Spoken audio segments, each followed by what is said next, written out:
سبحان الله وبحمده سبحان الله العظيم الحمد لله মহান আল্লাহ সুবহানাহু ওয়া তাআলার দরবারে অন্তরের অন্তঃস্থল থেকে শুকরিয়া জ্ঞাপন করি যে মহান আল্লাহ সুবহানাহু ওয়া তাআলা আপনি আমাকে হাজার হাজার মানুষ থেকে যাচাই বাছাই করে যে মুনিব আপনি আমাকে আল্লাহর পবিত্র ঘর মসজিদে আসার এবং বসার এবং মহান আল্লাহ সুবহানাহু ওয়া তাআলার পবিত্র হুকুম জুমার নামাজ আদায় করার জন্য যে মহান আল্লাহ সুবহানাহু ওয়া তাআলা আমাদেরকে কবুল করেছেন ওই মহান আল্লাহ সুবহানাহু ওয়া তাআলার দরবারে অন্তরের অন্তঃস্থল থেকে শুকরিয়া আদায় করি আলহামদুলিল্লাহ।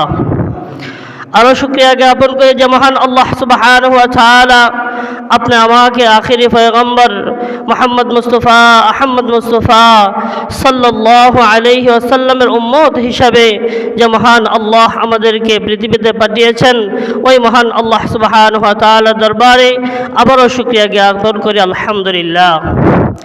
আল্লাহ সুবহানাহু ওয়া তাআলা পৃথিবীর মধ্যে অসংখ্য অগণিত জাতি সৃষ্টি করেছেন, তন্মধ্যে মহান আল্লাহ আশরাফুল মাখলুকাত সৃষ্টির শ্রেষ্ঠ জীব হিসেবে মানুষকে মহান আল্লাহ দুনিয়াতে পাঠিয়েছেন।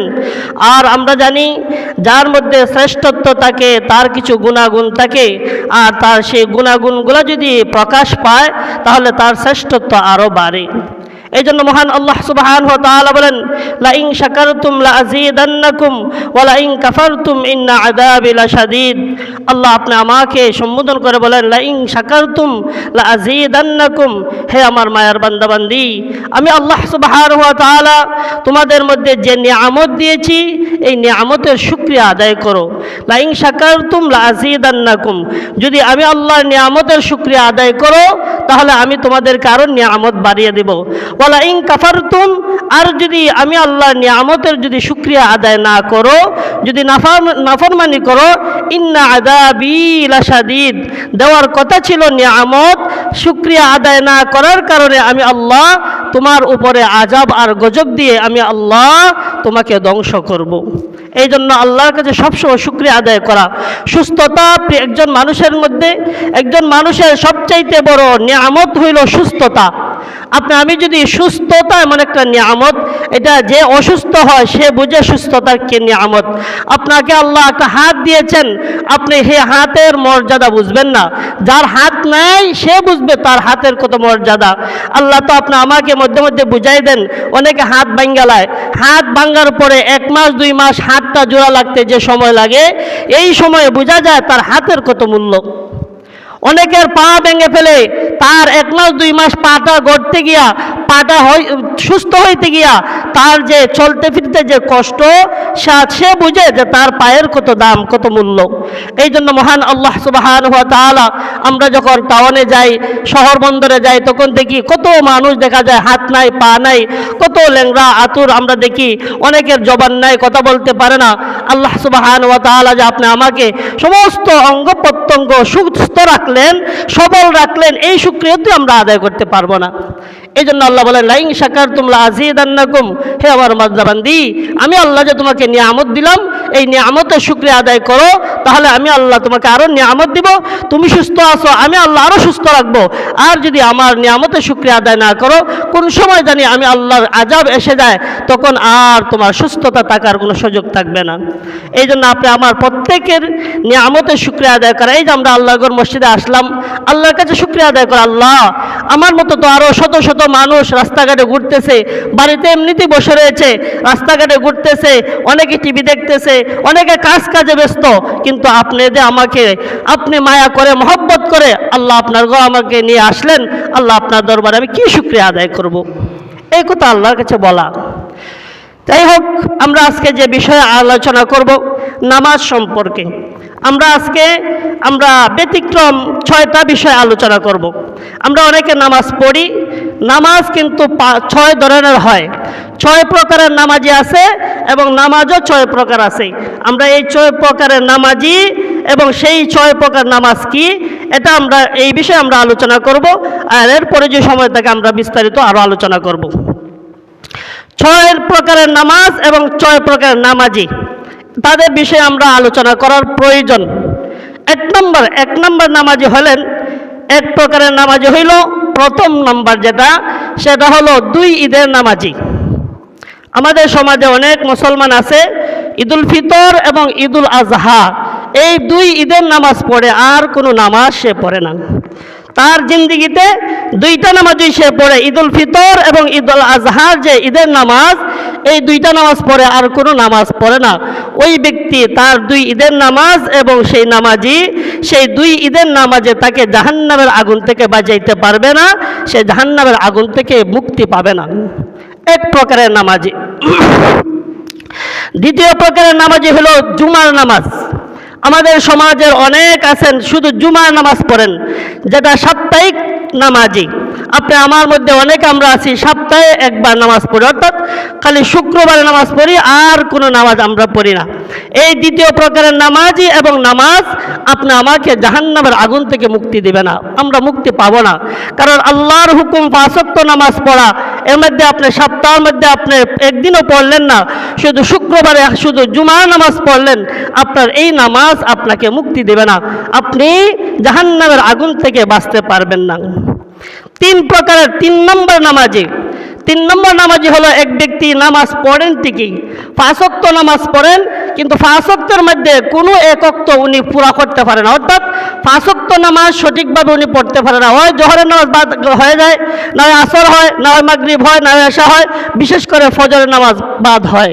মানে 5 ওয়াক্ত নামাজ উনি পরিপূর্ণভাবে পড়তে পারেন না। জোহর পড়লেন, আসর পড়লেন, মাগরিব পড়লেন, এশা পড়লেন, কিন্তু ফজরের নামাজ পড়তে পারেন না। এই 3 প্রকারের নামাজি। 3 নম্বর যে নামাজি, উনি 5 ওয়াক্ত নামাজ সঠিকভাবে জামাতের সাথে পড়তে পারেন না, অথবা ব্যক্তিগত পড়লেও সঠিকভাবে 5 ওয়াক্ত পড়তে পারেন না। ওই 3 নম্বর যে নামাজি, ওনার নামাজও ওনাকে জাহান্নামের আগুন থেকে বাঁচাইতে পারবে না, উনি জাহান্নামের আগুন থেকে বাঁচতে পারবেন না। 4 নম্বর, 4র্থ প্রকারের নামাজি হলেন যে কোনো ব্যক্তি 5 ওয়াক্ত নামাজই সঠিকভাবে পড়েন, 5 ওয়াক্ত নামাজই পড়েন, কিন্তু 5 ওয়াক্ত নামাজ পড়েন ঠিকই, কিন্তু যখনই নামাজে দাঁড়ায়, নামাজে দাঁড়ানোর সাথে সাথে আল্লাহর সামনে দাঁড়াইয়া দুনিয়ার যত চিন্তা ভাবনা আছে সব কিছু আপনার আমার ব্রেইনে চলে আসে। নামাজ আপনি দাঁড়াইছেন ঠিকই, কিন্তু আপনি নামাজ পড়তেছেন, আপনার মন ক্ষেতের দিকে, ব্যবসার দিকে, বিবি বাচ্চা, মানে দুনিয়ার যত আসবাবপত্র আছে এদিকে আপনার মন। দাঁড়াইছেন নামাজও, কিন্তু নামাজে তো দাঁড়াইছেন, আল্লাহর সামনে দাঁড়াইছেন, এই চিন্তা ভাবনা ধ্যান ধারণা আপনার আমার মধ্যে থাকে না, চিন্তা ভাবনা চলে যায় দুনিয়ার দিকে। এটা বেশিরভাগ আমাদের মধ্যে হয়, কিন্তু এটার থেকে বিরত হতে হবে, এটার থেকে আপনি আমাকে ফিরে আসতে হবে। এই 4র্থ নম্বর নামাজি যদি উনি যদি এইভাবে নামাজ পড়ে, সারা জীবন যদি এইভাবে নামাজ পড়লেন যে নামাজে দাঁড়াইয়া ওনার মন আল্লাহর দিকে না গিয়ে দুনিয়ার দিকেই যায়, ওনার মনটাকে উনি ফিরাইতে পারে না, এই 4র্থ নম্বর নামাজি এবং 4র্থ নম্বর নামাজ পড়ার দ্বারা সেও জাহান্নামের আগুন থেকে বাঁচতে পারবে না। এটা হলো 4র্থ নাম্বার। 5ম নম্বর নামাজ এবং 5ম নম্বর নামাজি হলেন ওই ব্যক্তি নামাজি যিনি নামাজে দাঁড়ানোর পরে কিছুক্ষণ আল্লাহর কথা স্মরণ হয়, আবার দুনিয়ার দিকে মন চলে যায়। মনে করেন আপনি 1 রাকাত নামাজ পড়ছেন, ধ্যানটা আল্লাহর দিকে রয়েছে, দ্বিতীয় রাকাতে দাঁড়ানোর পরে আপনার মনটা ছুটে গেছে নামাজ থেকে, আবার আপনি হারি সর্বনাশ, আমি তো দাঁড়াইছি আল্লাহর সামনে, আমি তো নামাজ পড়তেছি, আমার ধ্যান তো অন্যদিকে চলে গেছে, অন্যদিকে গেলে তো হবে না। আবার আপনার মনটাকে ফিরাইয়া নামাজের দিকে আনলেন, আবার চলে গেল, আবার আনলেন, আবার চলে গেল, আবার আনলেন, অর্থাৎ আপনার ধ্যানটা থেকে নামাজের দিকে, কিন্তু নফস শয়তান আপনার মনটাকে সরায় নেয়। এই 5 নম্বর নামাজে এবং 5 প্রকারের নামাজে যিনি, উনি যখন বারবার মনটাকে নামাজের দিকে আনে, শয়তানের কাছ থেকে ফিরাই আনে, আল্লাহ সুবহানাহু ওয়া তাআলা ওই 5 নম্বর নামাজ এবং 5ম নম্বর যে নামাজ, তার নামাজ দ্বারা তাকে মহান আল্লাহ জাহান্নামের আগুন থেকে বাঁচাইবেন। কারণ উনার চেষ্টা আছে, উনি অমনোযোগী না, কিন্তু নফস তাকে অমনোযোগী করে, কিন্তু উনি আবার তাকে পরিবর্তন করিয়া আবার নামাজের দিকে তার মনটাকে নিয়ে আসেন। এটা হলো 5 প্রকারের নামাজি এবং 5ম নম্বর নামাজ। এই নামাজ দ্বারা আপনি আমাকে মহান আল্লাহ জাহান্নামের আগুন থেকে বাঁচাইবেন। 6 নম্বর নামাজ এবং 6 নম্বর নামাজি, ওই 5 প্রকারের নামাজি যিনি, যার মধ্যে পরিবর্তন হয়, নামাজে দাঁড়ানোর পরে মনটা চলে যায়, আবার মন ফিরে আনেন, আবার চলে যায়, আবার ফিরে আনেন। এইভাবে নামাজ পড়তে পড়তে পড়তে পড়তে দেখা যায় এক সময় দেখা যায় তার মন আর নামাজ থেকে সরে না। শয়তান তার মনের মধ্যে আর ধোঁকা দিতে পারে না। উনি নামাজে দাঁড়ানোর সাথে সাথেই মহান আল্লাহর সাথে সংযুক্ত হয়ে যান, আর মহান আল্লাহর কথা স্মরণ হয়, আল্লাহ ছাড়া আর কিছু বুঝেন না। এই হইল 6 নম্বর 6 প্রকারের নামাজি। উনি হলেন আল্লাহর ওলি, অর্থাৎ আল্লাহর ওলিদের নামাজ হইল 6 নম্বর নামাজ। সুবহানাল্লাহ, সুবহানাল্লাহ। এই নামাজ হলো নবীদের নামাজ, এই নামাজ হলো আল্লাহর ওলিদের নামাজ, যাদেরকে শয়তান ধোঁকা দিতে পারে না। 5 নম্বর নামাজি ওই 6 নম্বর নামাজি হন আল্লাহ সুবহানাহু ওয়া তাআলা। এই যে আমরা প্রথম যে 4 প্রকারের নামাজি পড়লাম, 2 ঈদের নামাজ আপনাকে জাহান্নাম থেকে বাঁচাইতে পারবে না। জুমার নামাজ পড়লেন, জাহান্নামের আগুন থেকে বাঁচতে পারবেন না। আপনি 5 ওয়াক্তের মধ্যে 4 ওয়াক্ত পড়েন, 3 ওয়াক্ত পড়েন, 2 ওয়াক্ত বাদ, আপনাকে জাহান্নামের আগুন থেকে বাঁচাইতে পারবে না। আপনি নামাজে দাঁড়াইলেন ঠিকই, কিন্তু মন সব কিছু উজাড় করে দিলেন দুনিয়ার মধ্যে, আপনাকে জাহান্নামের আগুন থেকে বাঁচাইতে পারবে না। আপনার যখন নামাজে দাঁড়াইবেন, একমাত্র মহান আল্লাহর সামনে আমি দাঁড়িয়েছি, আল্লাহকে রাজি খুশি করার জন্য দাঁড়িয়েছি, এই মন মানসিকতা যদি আপনার মধ্যে হয়, নফস যদি আপনার মনটাকে দূরে সরিয়ে নেয়, আবার আপনি চেঞ্জ করে পরিবর্তন করে আবার নামাজের দিকে আনবেন, ওই নামাজ আপনাকে জাহান্নামের আগুন থেকে বাঁচাইবে। এখন আপনি আমি মিলাই যে আমরা কি নামাজ পড়তেছি, আমরা কেমন নামাজ পড়তেছি, আমাদের কিভাবে নামাজ পড়ার কথা ছিল, আর আমরা কিভাবে নামাজ পড়তেছি। এই জন্য আমাদের চেঞ্জ করা দরকার, পরিবর্তন করা দরকার। আপনি 3 ওয়াক্তের মধ্যে 1 ওয়াক্ত খান, 2 ওয়াক্ত খান না, এমন মানুষ তো নাই। আপনি খাওয়ানটা ঠিকই বুঝেন যে 3 ওয়াক্তের মধ্যে 3 ওয়াক্ত খাইলে আপনার স্বাস্থ্য ভালো থাকবে, আপনি পরিপূর্ণ সুস্থ থাকবেন, এটা বুঝেন। কিন্তু সপ্তাহের মধ্যে, মাসের মধ্যে আপনি 1 দিন 2 দিন নামাজ পড়ে আল্লাহকে রাজি খুশি করতে পারবেন, এটা কিভাবে হয়?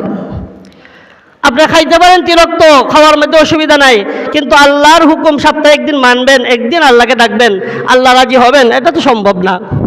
এই জন্য আপনার আমার উচিত 5 ওয়াক্ত নামাজ পড়া এবং মহান আল্লাহকে যেভাবে রাজি খুশি করা যায়, আল্লাহর ইবাদত বন্দেগী যেভাবে করার কথা, এইভাবে করাটা আমাদের আপনার উচিত। আল্লাহ সুবহানাহু ওয়া তাআলা যেন আমাদেরকে পরিপূর্ণ 5 নম্বর নামাজি এবং 6 নম্বর নামাজি হওয়ার তৌফিক দান করেন। সবাই বলে আমিন। আল্লাহ সুবহানাহু ওয়া তাআলার হুকুম নামাজ, এটা খুবই গুরুত্বপূর্ণ বিষয়। নামাজটা খুবই গুরুত্বপূর্ণ বিষয়।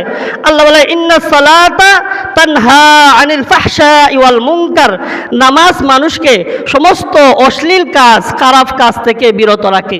আল্লাহর কথা, এটা যদি আপনি আমি যদি বিশ্বাস না করি তাহলে ঈমান থাকবে না।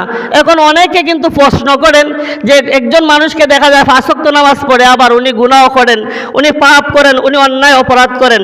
এই যে আমি 6 প্রকারের নামাজি বললাম, এর মধ্যে যিনি নামাজ পড়ার পরে অন্যায় করে, যিনি নামাজ পড়ার পরে অপরাধ করে, ওনার নামাজটা হইল 4 প্রকারের নামাজের মতো। উনি নামাজ পড়েন ঠিকই, কিন্তু নামাজের মধ্যে আল্লাহর ধ্যান ধারণা থাকে না। নামাজ পড়েন ঠিকই, দুনিয়ার সব কিছু তার ভিতরে ইয়াদ হয়, সুতরাং এই জন্য তাকে নামাজ তাকে গুনাহ থেকে বাঁচাইতে পারে না। আল্লাহ বলেন ইন্নাস সালাতা তানহা আনিল ফাহশাই ওয়াল মুনকার ওয়ালা যিকরুল্লাহি আকবার, সবচাইতে বড় ইবাদত হলো আল্লাহর, সমস্ত ইবাদতের মধ্যে হইল ওয়ালা যিকরুল্লাহি আকবার, নামাজ হইল সবচাইতে বড় ইবাদত।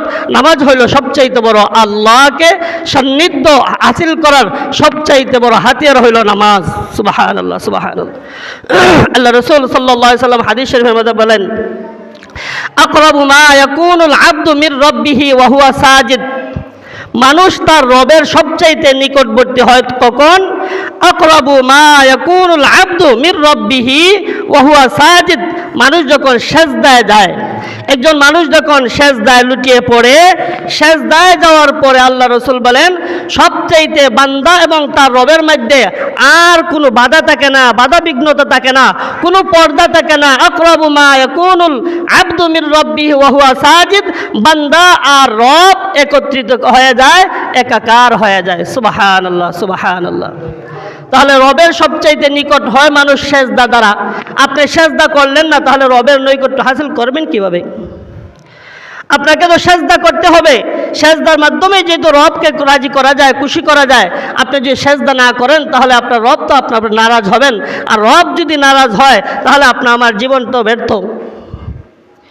আল্লাহ সুবহানাহু ওয়া তাআলা তিনি আমাকে বুঝাইতে